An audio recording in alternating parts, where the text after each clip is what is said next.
함께 말씀 나누도록 하겠습니다. 오늘 말씀 제목을 무엇을 보고 계십니까? 라고 해봤습니다.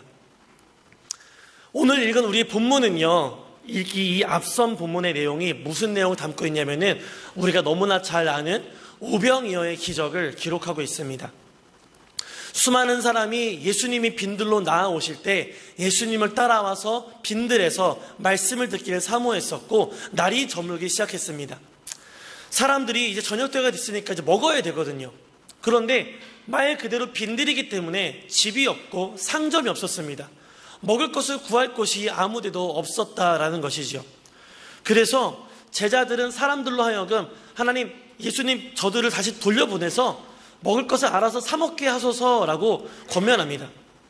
그런데 예수님은 그렇게 하지 않으시고 이 사람들로 하여금 여기서 다 먹고 누리고 쉴 수 있도록 그곳에서 음식을 베푸셨다라는 것이죠. 유일한 먹을거리로 가지고 온 것은 떡 5덩이랑 물고기 2마리였습니다. 그런데 그 2마리에 떡 5개에 축사하시고 제자들에게 나누어 주라 하시니까 떼면 뗄수록 음식은 줄어들지 않고 더 많이 넘쳐났다는 것이죠. 그래서 어린아이와 여자들을 제외하고 5,000명이 먹고도 12광주리가 남았다라고 기록합니다. 여러분, 여기가 얼마나 축제의 장소가 되었겠습니까? 하나님, 예수님이 베푸신 이 기적으로 말미암아 사람들은 얼마나 큰 은혜를 누렸을 것이고, 얼마나 마음의 만족함을 누렸을 것이고, 얼마나 즐거운 자리가 되었겠습니까? 그런데 이상하게도 예수님은 이와 같은 기쁨의 자리에서 서둘러서 제자들을 돌려보내는 장면을 보게 됩니다.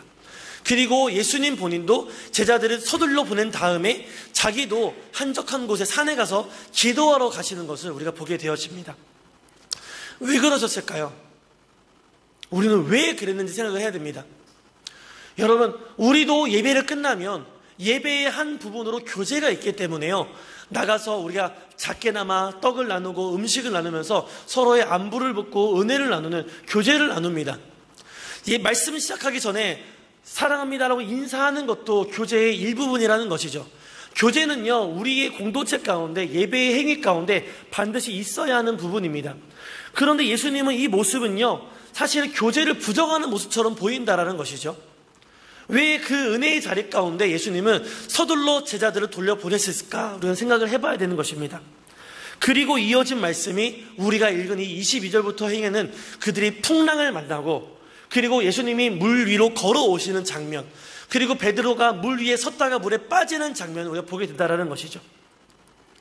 갈릴리 호수는요, 바다처럼 넓었다라고 해서 바다는 아니지만 바다로 불리우기도 했습니다. 근데 이 호수의 특징은 뭐였냐면은 갑작스러운 돌풍과 기후의 변화가 있었다라는 것이죠. 그래서 예상할 수 없는 이 기후의 변화들 때문에 배를 타고 가는 사람들이 풍랑을 만나서 곤란함을 당할 때가 있었다라는 것이죠. 그래서 사람들은 이 갈릴리 호수를 건너가는 것을 두려워하고 조심스러워했다라는 것입니다. 제자들 가운데에는요, 업으로 한평생을 살아온 제자들도 있었습니다. 그렇게 수명의 제자들이 있었음에도 불구하고 24절을 보시면 그 물결로 말미암아 고난을 당하더라라는 표현을 보았을 때 사람의 경험이나 능력으로 벗어날 수 있는 그 정도의 풍랑을 넘어선 수준이었다는 것이죠. 지금 이들이 만난 풍랑이요.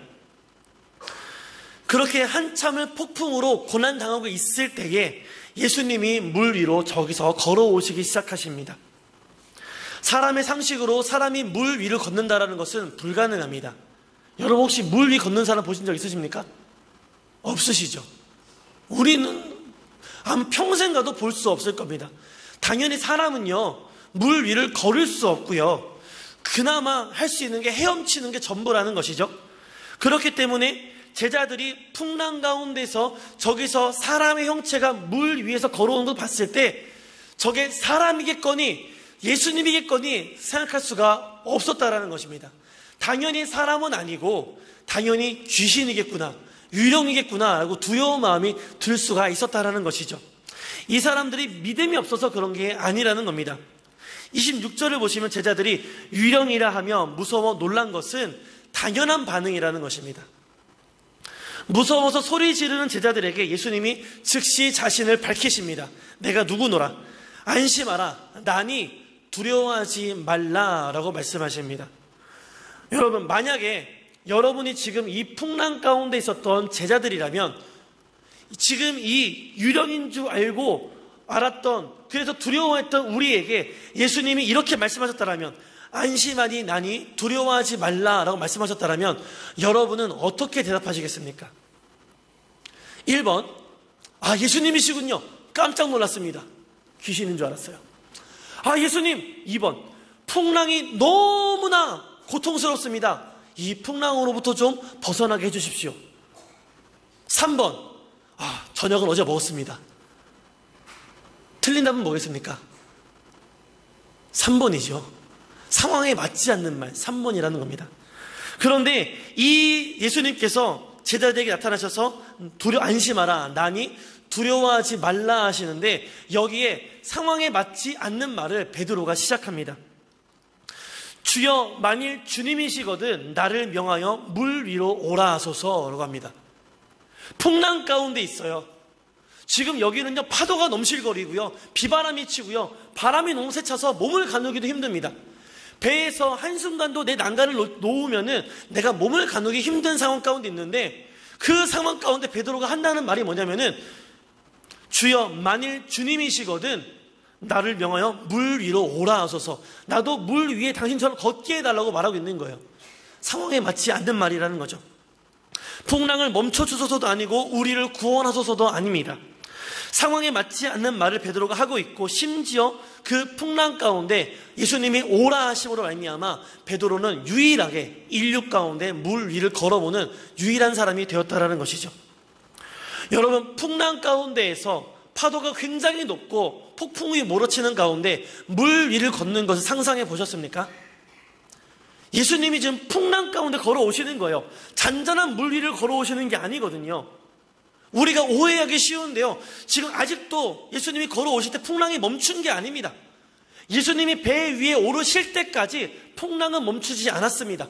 비바람도 멈추지 않았어요. 그 말은 뭐냐면, 예수님이 걸어오시는 내내 비바람이 몰아치고 있었고요, 파도가 넘실대고 있었습니다. 배는 계속 흔들리고 있었어요. 여러분, 상상을 해보세요. 예수님이 어떠한 상태로 그 물 위를 걸어오셨겠습니까? 막 비를 막 맞고요, 이렇게 파도가 막 흔들리는 예수님이 휘청휘청하면서 걸어오셨을까요? 아무리 상상해도 예수님이 그렇게 오셨을 거라고 상상이 되지 않습니다. 파도 타기 하는 사람들은요, 파도 위를 항상 파도 위에 머물러 있지요. 하지만 파도가 높아지면 파도 타기 하는 사람도 높아지고요, 파도가 낮아지면 사람도 낮아져야 합니다. 예수님도 그렇게 파도가 높음에 따라서 높아지셨다가 낮음에 따라서 낮아지셨다가 물보라가 넘쳐오면 물 맞으시면서 오셨을까요? 그렇지 않았을 거라는 거죠. 그렇지 않았을 거라는 겁니다. 이거에 대해서는 어떤 기록도 자료도 찾을 수가 없었고, 오로지 저의 상상력, 우리의 상상력에 우리가 의지해야 합니다. 예수님이 그렇게 비바람 맞으면서 오셨겠느냐는 건데, 제 생각은 그렇지 않았을 거라는 겁니다. 모든 곳이 파도가 넘실대고 비바람이 치더라도 예수님이 걸어오시는 그 자리와 그 하늘만큼은 비바람이 멈춰 있었을 거라는 거죠. 그리고 베드로는 그 예수님을 보고 그 평안한 물 위에 자기도 서 있고 싶었을 거라는 겁니다. 그래서 그 순간 예수님을 바라보고 좀 우리를 구원하소서가 아니라, 주님이시거든 나로 하여금 오라 하셔서 물 위에 나도 서게 하소서 하나님께 말했다라는 것입니다. 베드로가 물 위에 선 순간만큼 베드로는 예수님처럼 동일하게 파도와 폭풍과는 무관한 그 잔잔한 물 위에 설 수 있었을 거라는 겁니다. 그런데 문제가 이제 발생합니다. 30절을 보시면 베드로가 물 위에 서 있는데 바람을 보고 무서워하자 그가 물에 빠지게 됩니다. 다시 폭풍 가운데 휘말리게 되었다라는 것이죠. 여러분, 사실 이 오늘 말씀 가운데 예수님이 물 위를 걸어오셨을 때 비를 맞았을까? 파도에 넘실림을 당하셨을까? 이거는 중요하지가 않습니다. 걸어오신 자체도, 예수님이 물 위를 걸으신 자체도 아주 중요한 문제는 아닙니다. 우리가 이 말씀 가운데 정말 봐야 될 포인트는 뭐냐면요, 베드로의 시선이 예수님에게 머물러 있다가 바람에게 옮겨져 갔다는 것, 우리는 오늘 이걸 봐야 되는 것입니다. 베드로가 놀라운 믿음을 가진 사람은 분명합니다. 여러분이라면, 저라면 그 폭풍 가운데 예수님이 걸어오시는데 하나님 이 풍랑을 좀 멈춰주십시오, 우리를 구원하십시오 말하지 않고 나도 당신처럼 물 위를 걷게 해달라고 여러분 기도하시겠습니까? 그런 생각은 하시겠어요? 우리는 그런 생각을 못해요. 우리의 신앙의 수준은 베드로가 믿음 없다, 하나님 예수님을 부인한 종이다 말하지만 우리는 그만큼 쫓아가지도 못하고 있다는 것이죠. 베드로는 정말 대단한 믿음을 가진 사람입니다. 그리고 그 믿음으로 물 위도 걸었었습니다. 그런데 배가 흔들리고 내가 걷고 있는 그 물 위에서 내게 다가오는 저 바람, 폭풍이 눈 안에 들어오자 내가 예수님을 바라봤던 그 눈이 바람에게로 넘어가자 그가 두려워했고 물에 다시 빠졌다라는 것이죠. 폭풍에 휘말렸다라는 것입니다.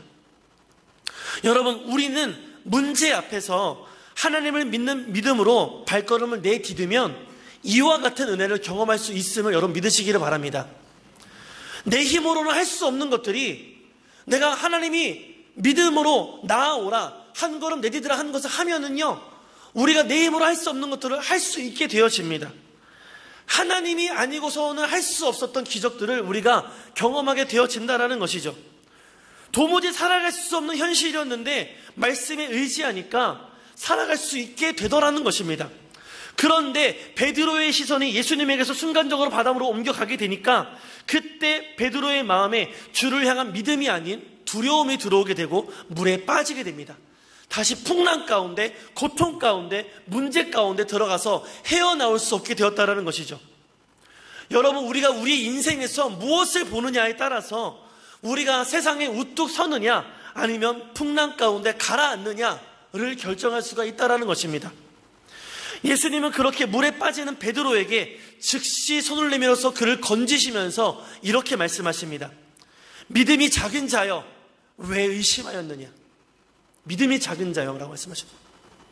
베드로 예수님 말씀에 의지함으로 믿음으로 나아가서 물 위를 걸었습니다. 여러분, 우리 중에 누가 물 위를 걸었습니까? 우리가 베드로만큼 믿음 가진 사람 누가 얼마나 있습니까? 우리 중에 없어요. 그런데 베드로가 믿음이 작은 자여라고 책망을 듣습니다.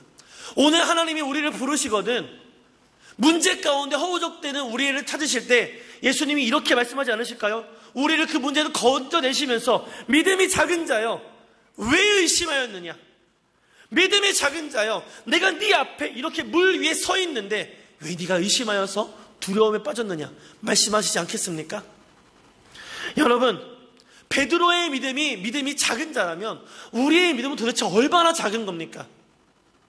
그렇다면 우리가 믿음이 큰 자가 되려면 여러분 어떻게 해야 할까요? 여기에 머물러 있을 수 없잖아요. 여러분, 언제까지 고통 가운데에서 근근히 내가 예수를 건져줄 때마다 그것만 기다리면 살아가야 됩니까? 예수를 바라보면서 우리도 물 위를 걸어서 주의 그 살아계심을 증거해야겠지 않겠습니까? 어떻게 하면 우리의 믿음이 큰 자가 될 수 있겠느냐는 거죠. 우리가 14장을 넘어서 15장을 넘어가시면 예수님이 두로와 시돈 지방에 가서 말씀을 전하시는 장면들이 나옵니다. 두로와 시돈은 대표적인 이방의 지역이었습니다. 유대 사람들이 살지 않고 이방인들이 사는 지역이었다는 것이죠. 그런데 그 이방인의 지역에도 예수님의 소문이 들렸었고 예수님이 오신다는 소문을 듣고 한 여인이 나와서 예수님께 도움을 요청합니다. 이 여인의 딸은 지금 귀신이 들려서 누구도 고칠 수 없는 곤란한 상황 가운데 빠져 있었다는 것이죠. 예수님 도와주소서, 예수님 우리를 불쌍히 여겨주소서라고 기도하는데 그렇게 간청하고 소리를 지르는데 예수님이 한결같이 무시하십니다. 상종해 주지를 않으세요. 나는 이스라엘 집에 잃어버린 양을 위해 왔지 너를 위해 온 게 아니야 라고 거절하십니다. 그럼에도 불구하고 여인이 거절했음에도 불구하고 계속해서 하나님께 나아갑니다. 계속 나아가요. 도와주소서, 불쌍히 여기면서 말합니다. 예수님이 이 말까지 하십니다. 자녀의 떡을 개들에게 던져줌이 옳지 못하다라고 말하는 거예요. 여인의 요청을 무참히 거절하시는 것뿐만 아니라 그의 인격 자체를 모독하고 있다는 것이죠. 사람이 낮아질 수 있는 그 밑바닥까지 예수님께서 낮추고 있는 거예요. 그런데 이 여인은 어떻게 합니까? 자존심 상한다고 돌아갔습니까? 우리 여성 성도님들은 구역 예배 때 이 말씀 들으셨죠? 나누셨었죠? 돌아갔나요? 돌아가지 않았어요. 여인이 그 말에 대해서 이렇게 대답합니다. 15장 27절을 보시면 이렇게 말해요. 주여 올소이다. 자녀의 떡을 개들에게 주는 것은 옳지 못합니다. 나는 개와 같은 존재입니다. 그런데 주님, 개들도 주인의 상에서 떨어진 부스러기를 먹나이다. 나는 종과 같이 개와 같이 너무나 비천한 존재이지만 내 주인인 당신의 은혜를 내가 부스러기라도 좀 당하기를 원합니다. 얻기를 원합니다. 우리를 불쌍히 여겨달라고. 여러분, 우리는 이 고백이 어떤 의미인지를 분명히 봐야 돼요. 이거는요, 자식 가진 부모가 자기 자존심 다 내려놓고 희생하는 기도하는 게 아니에요. 이건 그런 기도 아닙니다. 이 여인이 이렇게까지 고백할 수 있는 이유는 뭐냐면은 자기 딸을 고칠 수 있는 유일한 소망이 예수님에게 있다는 믿음이 있었다는 겁니다. 그래서 이런 고백을 한 겁니다. 무슨 말이냐면은 딸을 고칠 수 있는 사람이 여기저기 있지만 예수님께 나온 게 아니라는 거예요. 우리 동네에 귀신 잘 쫓는 무당이 있지만 거기도 안 가고, 우리 동네에 이와 같은 정신적 질병을 고치는 잘하는 의원이 있음에도 불구하고 거기 가지 않고 그 중에 가장 용하다고 생각하는 예수님께 왔습니다. 이게 아니라는 거예요. 내 딸을 고칠 수 있는 유일한 소망은 오직 예수님에게만 있습니다 라는 믿음이 이 여인에게 있었다라는 겁니다. 예수님만 바라봤다라는 거죠. 왼쪽도 오른쪽도 바라보지 않고 오직 하나님만 바라본 겁니다. 하나님만 구원할 수 있습니다. 하나님만 내게 소망을 줄 수 있습니다. 하나님만 내 딸 살릴 수 있습니다. 하나님만 우리의 문제를 해결할 수 있습니다. 하나님만 바라봤다라는 거죠. 사람들이 나를 어떻게 보는 거는 생각하지 않았었습니다. 내가 개와 같이 여김당하는 것, 내가 자존심 상하는 것, 내가 인격을 모독당하는, 그게 뭐가 중요합니까? 지금 진리가 되신 하나님이 여기 와 있는데 이번에 떠나가면 내가 다시는 만날 수 없는데 지금 뭐가 문제라는 거예요? 이 여인은 오직 예수님만이 소망인 것을 바라보고 나와왔다라는 것이죠. 그래서 그를 통하여서 예수님이 이렇게 말씀하십니다. 여인에게 28절 보시면 여자여 내 믿음이 크도다 라고 말씀하십니다. 네 소원대로 되리라 라고 말씀하십니다. 제자들도 듣지 못했던 말입니다. 너의 믿음이 크도다 라는 말을 이 이방 여인, 이름도 알 수 없는 이 여자가 들었다라는 것이죠. 여러분, 베드로와 이 여인이 무엇이 달랐기에 베드로는 믿음이 작은 자여 소리를 들었고 이 여인은 너의 믿음이 크도다 소리를 들었습니까? 다른 것이 무엇입니까? 그들이 바라보는 게 달랐다라는 것이죠. 바라보는 게. 베드로는요, 풍랑 가운데 오시는 물 위를 걸어오시는 예수님을 바라보고 그가 잠시 믿음을 얻어서 물 위를 걸었습니다. 그런데 이내 또 불어오는 바람에 두려워서 믿음을 잃고 물에 빠졌다라는 것이죠. 그래서 그의 믿음이 작은 자여라고 들었던 겁니다. 그런데 이 여인 보세요. 예수님이 노골적으로 핍박합니다. 나는 잃어버린 하나님의 양들을 위해 왔다. 넌 아니야. 넌 구원받을 백성이 아니야. 넌 이방인이잖아. 넌 유대인 아니잖아 라고 배척했습니다. 심지어 너는 개와 같은 존재야. 너는 이 은혜를 누릴 수 없어 라고 거절했어. 인격 모독을 했어요. 많은 사람 앞에서 그를 무안을 줬다라는 것이죠. 요즘 같았으면 당신만 구원자입니까? 라고 손가락질하고 도망갔을 텐데 떠나버렸을 겁니다. 무슨 저게 종교냐, 무슨 사랑의 종교냐 말했을 텐데 이 여인 그렇지 않았다라는 거죠. 그럼에도 불구하고 하나님만 바라봤다라는 겁니다. 그랬기 때문에 이 여인의 믿음이 크도다라고 들을 수 있었다라는 것이죠. 사랑하는 성도 여러분, 우리가 무엇을 바라보는가는 이렇게 중요합니다. 여러분, 오늘 하루를 살아오면서 지난 한 주간 생각할 것도 없어요. 오늘 하루 예배 오시기까지 하루를 살아오시면서 여러분이 가장 많이 본 것은 무엇입니까? 여러분의 가족을 봤습니까? 여러분의 일을 봤습니까? 여러분이 소중히 여긴 어떤 물건을 봤습니까? 아니면 이 스마트폰을 통해서 또 다른 여러분만의 세상을 봤습니까? 본 게 뭡니까, 여러분? 그것이, 여러분이 보는 그것이 하나님을 보지 못하게 한다라면은 그것은 우리를 구원으로 이끌 수가 없다라는 것이죠. 내가 믿음이 큰 자로 만들 수가 없다라는 겁니다.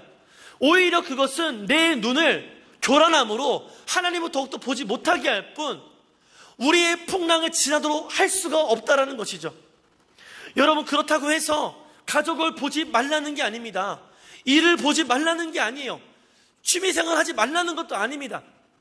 그 일을 통해서 그 너머에 일하시는 하나님을 보시라라고 권면을 드리는 겁니다. 사랑하는 나의 가족을 돌보시는 예수님을 발견해야 하고요. 내가 좋아하는 일과 이 물건을 허락하신 예수님을 바라볼 수 있어야 합니다. 또 다른 세상을 통하여서 여전히 살아서 역사하시는 예수님에게 우리의 시선이 언제나 향해야 한다는 것이죠. 그래야만 우리의 믿음이 작은 자여라고 정죄당하지 아니하고 너의 믿음이 크도다라고 쓰임받을 수가 있다는 것입니다. 이것이 우리의 믿음이 큰 자라 인정받는 방법이고 주님이 베푸시는 기도의 응답과 평안을 경험하는 비결입니다. 여러분, 보는 것이 우리를 믿음에 이르기도 하지만 죄에 이르기도 하는 것을 우리는 알고 있어야 됩니다. 어떤 목사님이 어떤 청년이 와서 이렇게 상담했답니다. 제가 또 이러저런 일 때문에 시험에 들었습니다 라고 말을 하더래요. 이 목사님이 아이고 힘들겠구나 라고 말씀하지 않으셨대요. 넌 뭘 그렇게 쓸데없는 것을 많이 봐서 그렇게 여기서 시험 당하고 저기서 시험 들었다라고 말하느냐 라고 말씀하셨다라는 거예요. 무슨 말씀입니까? 우리가 하나님만 바라보고 하나님께만 집중해야 되는데 내가 쓸데없는 건 너무 많이 보고 있으니까 시험 당한다라는 거죠. 세상 것 바라보고 있으니까 세상 것이 주는 시험 당하는 거예요. 그래놓고 하나님께 와서 내가 하나님 바라보지 않고 세상 바라보고 있다가 거기서 상처받고 와서 하나님 내가 상처받았습니다, 나를 위로해달라고 그러면 여러분 무슨 좋은 소리를 우리가 들을 수 있겠습니까? 여러분, 우리가 바라보는 게 이렇게 중요합니다. 내가 세상 것 바라보면요 세상에 매일 수밖에 없고요, 하나님 바라보면은 하나님의 은혜를 경험할 수 있는 겁니다. 내가 이렇게 개와 같이 비천한 존재일지라도 하나님만 바라보는 자에게 하나님은 은혜를 베푸신다는 것을 우리는 알아야 합니다. 예수님이 오병이어의 기적을 나타내시고 그 자리에 오래 머물지 않고 재촉하면서까지 그 자리를 빨리 벗어나신 이유도 같은 의미입니다. 사람들은요 자기들을 배부르게 하고 병을 고쳐주었고 능력을 나타내는 예수님을 자기의 왕으로 세우기를 원했습니다. 야, 저 예수가 능력이 있네? 저 예수가 우리 유대민족의 왕이 된다라면 우리 나라를 얼마나 부강해질까? 우리는 얼마나 잘 먹고 잘 살 수 있을까? 저 사람을 왕으로 세워야겠다, 그렇게 생각했다라는 것이죠. 그리고 또 저 제자들을 봤습니다. 예수님이 축사하셔서 떼어낸 저 떡을 떼는 저 제자들, 야, 참 권세 있다, 능력 있다, 대단하다, 하나님의 선지자처럼 보이지 않았을까요? 그리고 그런 의식을 제자들이 몰랐겠습니까? 알았다라는 거죠. 야, 하나님이 기적을 나타내시는 것 가운데 내가 쓰임받고 있구나. 내가 떼면 뗄수록 음식이 늘어나요. 줄어들질 않아요. 5,000명이 먹었습니다. 12광조리가 남았습니다. 그걸 뗀 사람이 나예요. 제자들이 높아질 수 있다는 것이죠. 그런데 그렇기 때문에 제자들을 재촉해서 그 자리를 벗어나게 했다는 것이죠. 모든 무리들이 몰려와서 예수님을 임금으로 삼겠다는 그 상황 가운데서 빨리 벗어나셨다는 겁니다. 제자들이 그 자리에서 허황된 꿈, 세상을 바라보지 아니하고 오직 주가 되시는 그리스도 되시는 예수님만 바라보게 하기 위해서 그 자리를 벗어나셨다는 것입니다. 예수님은요 이 땅에 오실 때 한낱 우리의 욕망과 피로를 채우기 위해서 하늘 보좌를 버리신 것이 아닙니다. 예수님은 하나님 아버지의 뜻을 받들어서 이 세상의 모든 사람들을 죄에서 해방하시려고, 그리고 그들을 하늘나라로 데려가시기 위해서 이 땅에 오셨다라는 것이죠. 그런데 제자들의 시선이 이 세상에 머물러 있다라면 예수님이 얼마나 실망스러우셨겠어요.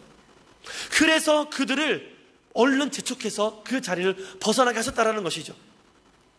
사랑하는 성도 여러분, 말씀을 맺겠습니다. 우리가 오늘 제자들과 같이 지금 나를 통해 떼어주시는 떡과 물고기만 바라보고 있지는 않습니까? 내가 오늘 먹고 살게 하는 것에 만족하면서, 내가 오늘 누리는 것에 내가 만족하면서 거기에 안주하고 있지는 않습니까? 그런데 분명히 아셔야 됩니다. 예수님이 여러분을 구원하신 이유는 그거 평안히 살라고 오신 게 아니에요.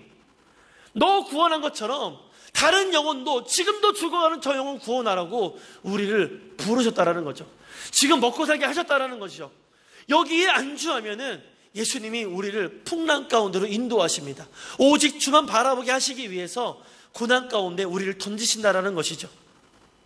내가 오늘 하루 내 한평생 먹고 사는 일에 감사하여서 정작 하나님의 구원 사역을 보지 못하고 그 일에 쓰임받지 못하면 내 인생은 아무런 의미가 없는 겁니다. 여러분, 말씀 가운데 오늘 우리의 삶을 비추어 보시기 바랍니다. 돌아보시기를 바랍니다.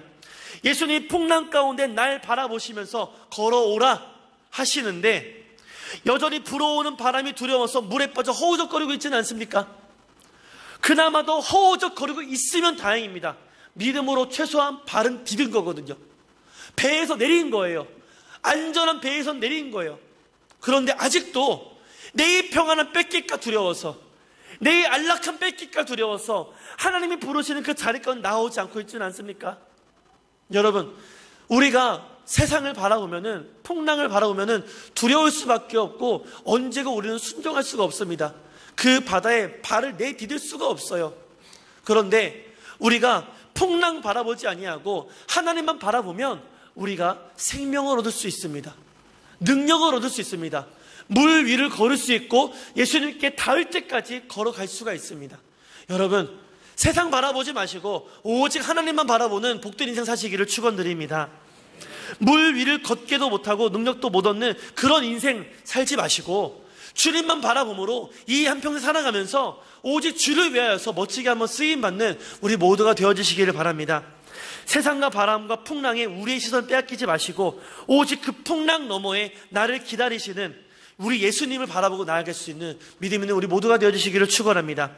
그래서 주님이 우리를 부르시는 그날까지 너의 믿음이 크다, 너의 인생 보는 것이 내 마음의 참 기쁨이었다, 이제 영원한 안식에 나와 함께 거하자라고 칭찬 듣는 저와 여러분의 복된 삶이 되어주시기를 간절히 축원합니다.